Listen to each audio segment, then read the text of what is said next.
Hello friends, राज इतिहास के इस यूट्यूब चैनल पर आप सभी का स्वागत है। दोस्तों, आपको रॉ एजेंट यानी जासूस के बारे में कई ऐसी खबरें पड़ी होंगी। आज हम बात करने वाले हैं एक जासूस की कभी न भूल सकने वाली कहानी। वो टाइगर जो देश के लिए पाकिस्तान आर्मी में शामिल हो गया था और मेजर बन गया था, जिसने बचाई थी 20,000 भारतीय सैनिकों की जान। आइए जानते हैं real Indian spy Salman Khan नहीं, ये है जासूस था भारत का असली टाइगर। पाकिस्तान की जेल में बंद भारतीय नागरिक कुलभूषण जाधव पर लगे जासूसी के आरोप को पाकिस्तान अभी तक साबित नहीं कर पाया है, मगर देश के दुश्मनों के बारे में खतरा उठाकर जासूसी करना इतना आसान नहीं है। बॉलीवुड की फिल्मों में जिस तरह से पर्दे पर जासूसों को दर्शाया जाता है, उससे भी ज्यादा उलट एक सच्चे जासूस की कहानी हम आपको सुनाते हैं। आमतौर पर सुना जाता है कि रॉ एजेंट्स और उनके कारनामों के बारे में ज्यादा जानकारियाँ आम लोगों के बीच साझा नहीं की जाती, लेकिन हम आपको एक ऐसे जाबाज और शातिर जासूस की कहानी बता रहे हैं जिसने अपना पूरा जीवन देश सेवा में समर्पित करते हुए पाकिस्तान की जेलों में तड़पते हुए बिताया। पाकिस्तानी सुरक्षा एजेंसी कहती है कि वो दुनिया की सबसे शातिर एजेंसियों में से एक है, जो दुश्मनों को सिर्फ देख ही नहीं लेती बल्कि सुन भी लेती है। मगर इतनी शातिर होने के बाद भी पाकिस्तानी एजेंसियों ये फर्क नहीं कर पाई कि हामिद आशिक है या जासूस। जासूस तो वो होते हैं जो घर में दामाद बनकर घुस भी जाए तो भनक तक न लगने दे। ये कहानी है एक ऐसे ही हिंदुस्तान जाबाज की, जो ऐसा जासूस था जिसने सरहद पार करना सिर्फ पाकिस्तानी सरजमी पर कदम रखा, बल्कि उनकी सेना में उनका अधिकारी बनकर भारत की मदद करता रहा, जिसकी जासूसी ने 20,000 भारतीय सैनिकों को शहीद होने से बचाया। मगर दुनिया में जब जब दिलेर जासूसों की बात होती है, तब तब इस शख्स का चेहरा सामने आता है। मगर हिंदुस्तान के इतिहास में अगर कोई असली टाइगर था तो वो ये शख्स था, जो आज भी लोगों के जहन में जिंदा है। भारतीय खुफिया agency Indian research and analysis wing यानी कि रॉ ने उसे खिताब दिया था टाइगर। वो टाइगर जो भारत का शेर था, वो टाइगर जिसने अकेले ही पूरे पाकिस्तान को हिलाकर रख दिया था, वो टाइगर जो हिंदुस्तान की धरोहर था तो पाकिस्तान के लिए खौफ का दूसरा नाम, वो टाइगर जिसने हंसते हंसते अपनी जवानी अपनी धरती माँ के लिए झोंक दी, मगर उसी हिंदुस्तान ने उसे भुला दिया। रविंद्र कौशिक, वो नौजवान जो आगे जाकर हिंदुस्तान की असमत बचाने वाला था। रविंद्र कौशिक के बारे में कहा जाता है कि हिंदुस्तान के इतिहास में उससे बड़ा जासूस न कोई हुआ है और न ही कभी होगा। यहाँ तक कि मुल्क के बड़े से बड़े जासूस भी रविंद्र को अपना गुरु मानते हैं। रविंद्र कौशिक उर्फ टाइगर की दास्तान जितने खतरों से भरी है, उनकी जासूसी की दुनिया में उतरने की कहानी भी उतनी ही दिलचस्प है। रविंद्र कौशिक भारतीय research and analysis wing raw के एजेंट थे। उन्हें भारत का सबसे अच्छा जासूस माना जाता है। वह पाकिस्तानी सेना में मेजर रैंक पर कार्यरत थे। ब्लैक टाइगर के नाम से भी जाना जाता था। उनका जन्म राजस्थान राज्य के श्री गंगानगर नामक जिले में 11 अप्रैल 1952 को हुआ था। वे एक प्रसिद्ध थिएटर कलाकार थे और अपनी योग्यता को राष्ट्रीय स्तर नाटक सभा लखनऊ में प्रदर्शित कर चुके हैं। 23 वर्ष की आयु में उन्हें मिशन पर पाकिस्तान भेज दिया गया। रविंद्र कौशिक की जिसे शहादत के समय अपने वतन की मिट्टी भी नसीब नहीं हो सकी थी, दुश्मन के मुल्क में उन्होंने अपनी जान दी और वहीं पर उनका अंतिम संस्कार कर दिया गया। 1972 में रविंद्र कौशिक ने लखनऊ के एक यूथ फेस्टिवल में हिस्सा लिया। इस फेस्टिवल के एक नाटक में रविंद्र एक भारतीय जासूस का रोल निभा रहे थे, जो चीन में फंस जाता है और इसे यातनाएं सहन करनी पड़ती है। कहते हैं कि रविंद्र कौशिक की एक्टिंग देखकर सेना के कुछ अधिकारी इतने प्रभावित हुए कि उन्हें मिलिट्री इंटेलिजेंसी का हिस्सा बना लिया और रविंद्र को पहले ही मिशन के तौर पर उस मुल्क भेजा गया जो उस वक्त हिंदुस्तान का सबसे बड़ा दुश्मन था, यानी कि पाकिस्तान। 1975 में ग्रेजुएशन कंप्लीट किया और वह फिर रॉ में शामिल हो गए। रॉ ने दी थी सभी जरूरी ट्रेनिंग। रॉ की ओर से उन्हें पाकिस्तान में भारत के लिए अंडरकवर एजेंट की जॉब ऑफर की गई। उस समय रविंद्र की उम्र थी महज 23 साल। बताया जाता है कि रॉ ने उन्हें करीब 2 वर्षों तक ट्रेनिंग दी थी। कौशिक को दिल्ली में इस तरह से ट्रेन किया गया था कि वो एक मुसलमान युवक नजर आए। उन्हें उर्दू सिखाई गई और मुस्लिम धर्म से जुड़ी कुछ जरूरी बातों को भी समझाया गया। साथ ही उन्हें पाकिस्तान के बारे में भी जानकारियाँ दी गई। वह पंजाबी भाषा बोलने में माहिर थे, जिसे पाक के ज्यादातर हिस्सों में बोला जाता है।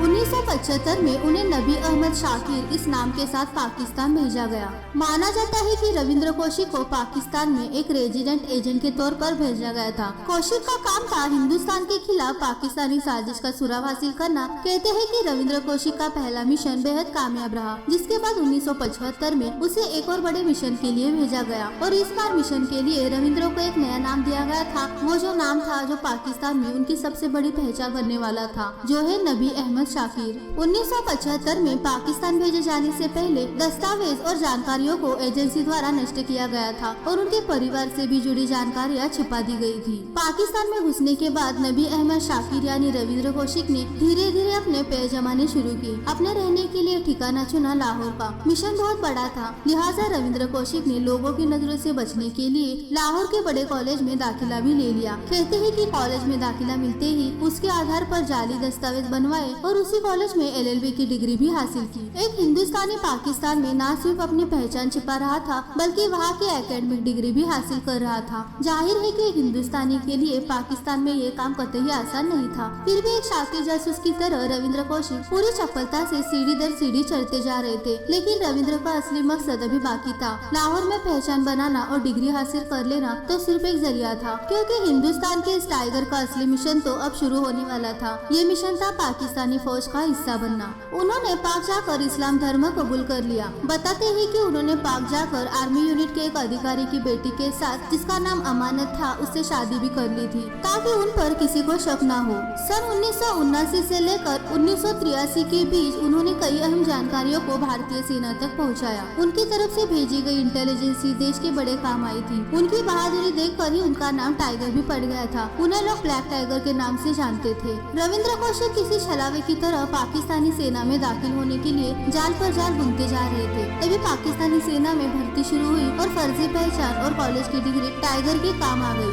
LLB की डिग्री के जरिए रविंद्र कौशिक ने पाकिस्तानी आर्मी में अधिकारी का ओहदा हासिल कर लिया और इस तरह से हिंदुस्तानी जासूस रविंद्र कौशिक पाकिस्तानी फौज का अधिकारी नबी अहमद बन गया था। यही से शुरुआत हुई थी उसके असली मिशन की, क्योंकि सेना में टाइगर की एंट्री पाकिस्तानी फौज के राज पता करने का जरिया बनने वाला था। हमेशा की तरह पाकिस्तान में उस वक्त भी फौज काफी ताकतवर थी और सुरक्षा से लेकर राजनीति तक हर जगह फौज की घुसपैठ थी। इसलिए रविंद्र के लिए जानकारियां जुटाना आसान भी था और मुश्किल भी। 1971 के दौर में भारत पाक के रिश्ते बेहद खराब थे। 1971 की हार से बौखलाई पाक फौज भारत से बदला लेने के लिए लगातार साजिशें रच रही थी। ऐसे में रविंद्र कौशिक की शक्ल में पाकिस्तानी सेना में एक हिंदुस्तानी का होना एक बहुत बड़ी ताकत थी। इधर पाकिस्तान साजिशें रच रहा था और उधर टाइगर एक एक पल की खबर भारत तक पहुंचाता रहा। इस बात का जिक्र खुद IB के पूर्व ज्वाइंट डायरेक्टर MK धर ने कौशिक पर लिखी अपनी किताब मिशन टू पाकिस्तान में किया गया। MK धर के मुताबिक रविंद्र कौशिक हमारे लिए एक धरोहर थे। कौशिक पाकिस्तान में भारतीय इंटेलिजेंस की धुरी बन गए थे। रविंद्र कौशिक की वजह से ही एक बार 20,000 भारतीय सैनिकों की जान बच गई थी और कई बार ऐसे मौके आए जब कौशिक ने भारत के लिए कई अहम जानकारियां भेजी और शायद इसी वजह से देश के तत्कालीन गृह मंत्री रविंद्र कौशिक को टाइगर का खिताब भी दिया करते थे।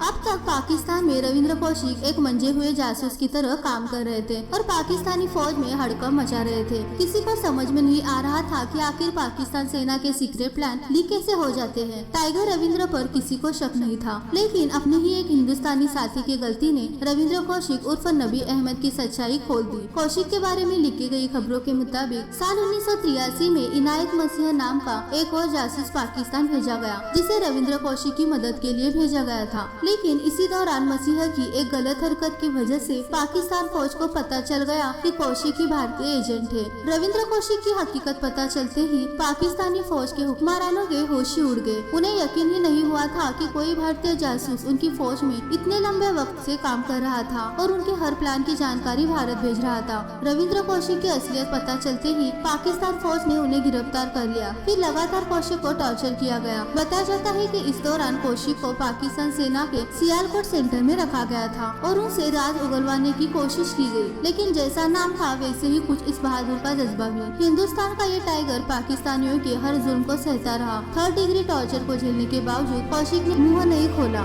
सियालकोट सेंटर में जब पाकिस्तानी सेना को रविंद्र कौशिक से कोई काम की जानकारी नहीं मिली, कौशिक को वर्ष 1985 में पाक की अदालत ने मौत की सजा सुनाई थी। हालांकि बाद में पाक सुप्रीम कोर्ट ने इस सजा को उम्र कैद में बदल दिया। उन्हें पाक की सियालकोट स्थित कोट लखपत और मियावाली जेलों में करीब 16 वर्ष तक रखा गया था।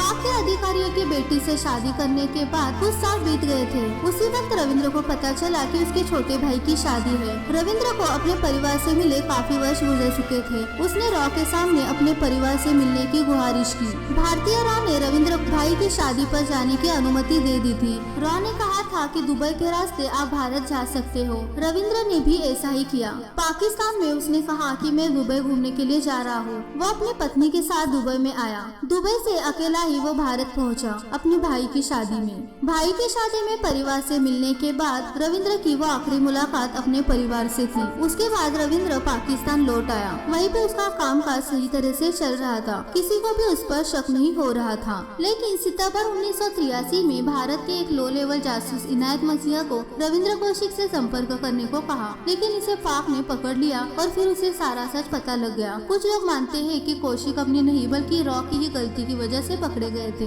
पकड़े जाने के बाद रविंद्र से मिलने के लिए उनकी पत्नी एक बार ही जेल में गई थी। उसके बाद उनकी पत्नी कभी भी उनसे मिलने के लिए जेल नहीं गई थी। रविंद्र पाकिस्तान की जेल में बहुत सारी यातनाएं सहन कर रहे थे, लेकिन फिर भी भारत सरकार की ओर से उन्हें कोई भी मदद नहीं मिल रही थी। एक खत में उन्होंने ये भी दुख जताया था कि उन्होंने एक लड़के की जिंदगी बर्बाद की। कहते हैं कि रविंद्र को एक बेटा था जिसकी मौत 2012 और 13 के बीच में हो गई थी। जेल में रविंद्र को टीबी और दिल की बीमारी हो गई और उनका मुल्तान सेंट्रल की जेल में निधन हो गया था। भारत के ब्लैक टाइगर को पाकिस्तानी की जेलों में करीब 2 सालों तक खूब टॉर्चर किया गया था। पाकिस्तानियों के जुल्म और सितम रविंद्र कौशिक की हिम्मत को तोड़ नहीं पाए, लेकिन उनकी सेहत धीरे धीरे खराब होने लगी। जेल में कैद के दौरान रविंद्र कौशिक दिल की बीमारी और टीबी से पीड़ित हो गए थे, जिसके चलते साल 2001 में उनकी मौत हो गई थी। भारत माँ का ये सपूत तो फर्ज की राह में अपनी जान कुर्बान कर गया, लेकिन अपने पीछे छोड़ गया वो दास्तां जिसने उसे बना दिया था हिंदुस्तान का टाइगर। पाकिस्तान की जेल में बंद रविंद्र के माता पिता को लग रहा था कि उनका बेटा दुबई में काम कर रहा है, लेकिन जब पाकिस्तान की जेल से उन्होंने अपने पिता के लिए एक खत लिखा था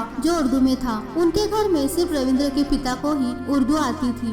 उन्होंने अपने पिता के नाम पर उर्दू में एक खत लिखा था। खत मिलते ही उनके पिताजी का निधन हो गया। उनके पिताजी ये सहन ही नहीं कर पाए कि उनका बेटा पाकिस्तान की जेल में बंद है और बहुत सारी कठिनाइयों का सामना कर रहा है। उसे बहुत सारी यातनाएं सहन करनी पड़ रही है। पिता की मृत्यु के बाद जब कुछ दिनों बाद घर वालों ने वो पत्र देखा, जिसे अनुवादित करने के बाद उन्हें पता चला कि उनका बेटा रविंद्र पाकिस्तान में जेल में बंद है और वहाँ पे उसको बहुत सारी यातनाएं और टॉर्चर किया जा रहा है। उन्होंने भारत सरकार को मदद की गुहार मांगी थी, लेकिन भारत सरकार की ओर से उनके परिवार को कोई मदद नहीं मिली। एक बात तो है, रविंद्र को एक दुख था। उन्होंने अपने एक पत्र में पूछा था, क्या भारत जैसे बड़े देश के लिए कुर्बानी देने का ही इनाम मिलता है? रविंद्र के परिवार ने बताया कि वर्ष 2012 में प्रदर्शित मशहूर बॉलीवुड फिल्म एक था टाइगर की शीर्षक लाइन रविंद्र के जीवन पर ही आधारित थी। तो इस तरह से भारत का वो रियल टाइगर नवंबर 2001 को सेंट्रल जेल मुल्तान में फेफड़े, तपेदिक और दिल की बीमारी से दम तोड़ा। उन्हें जेल के पीछे ही दफनाया गया था। तो ये थी कहानी भारत के जासूस की, कभी न भूल सकने वाली कहानी। आई होप कि आज का वीडियो आपको पसंद आया होगा। अगर आज का वीडियो आपको पसंद आया है तो हमारे चैनल को सब्सक्राइब करें, लाइक कीजिए और शेयर करना ना भूलें। अगली बार मिलेंगे ऐसे इंटरेस्टिंग वीडियो के साथ। Thank you.